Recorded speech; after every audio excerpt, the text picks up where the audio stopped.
So welcome back to the What's for Dinner Pensacola and the kitchen. Another recipe out of our magazine. I got an appetite, let's bake ourselves a treat. What you've been mixing, We're gonna make today a molten chocolate mug cake. And I have put them into some of my favorite mugs from around the world, so hopefully the oven is kind to them. So today we are making molten chocolate lava cups. You guys are gonna love this for easy desserts. But with that, we're going to pair, of course, a dessert wine. So this is a port from Portugal, Sandman Founders Reserve, and it will go perfectly with we're using 70% chocolate, so it's going to have a little bit of a bitter, that finish with the darker chocolate.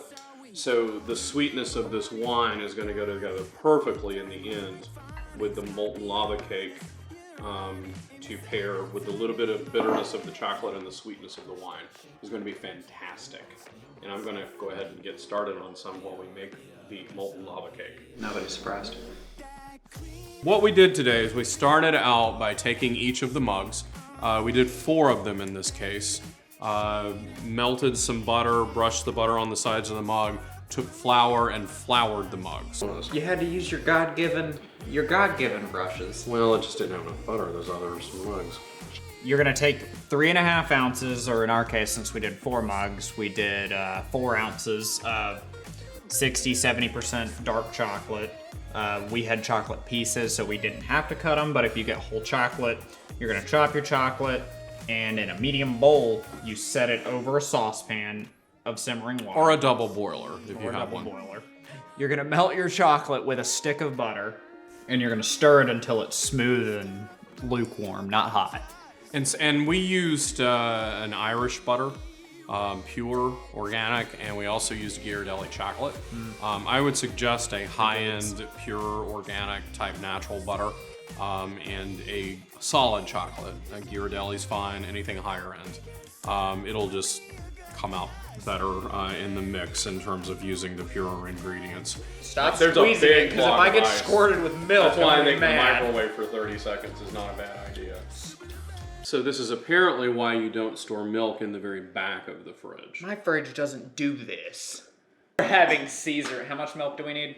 A tablespoon. All this for a tablespoon of milk! That's what we need.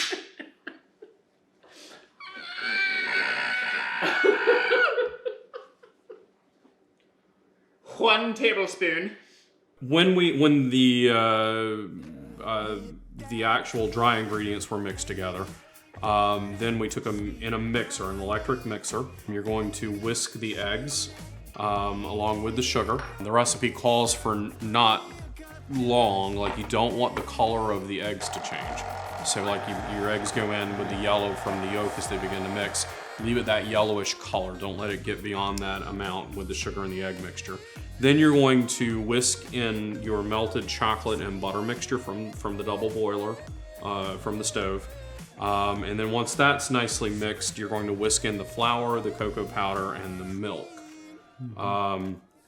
And then just let it all mix together there in the electric blender until it's, a nice smooth consistency. And once that's all mixed together, you can then evenly distribute it throughout your mugs. And then once it's all evenly distributed through your mugs then go into the fridge to chill for an hour. That's right. And that's an important step. The mugs need to chill for an hour in the fridge. The reason for that is because these are molten lava cakes. So when it's chilled in the fridge for an hour and then it goes into the oven at 400 degrees for 7 or 8 minutes, that's going to be long enough to make it be cake-like on the outside, but it's going to still have that molten chocolate on the inside because the middle is going to be cold enough that it won't completely cook. Yeah. So that's the secret. Make sure those mugs are nice and cold for a good hour in the fridge before you put them into the oven so that middle is going to be a nice molten chocolate instead of just cake all the way through. Okay. All right, so that's it for this week's episode. I hope you enjoyed these. comment if you made them and they were awesome. Give us a comment if you want to see us do any of your recipes. Remember to like the video, subscribe, go follow us on social media, and go check out our real estate videos if you want to find out some cool real estate tips and tricks. And we'll see you next week. See you next week. Yeah. Found you.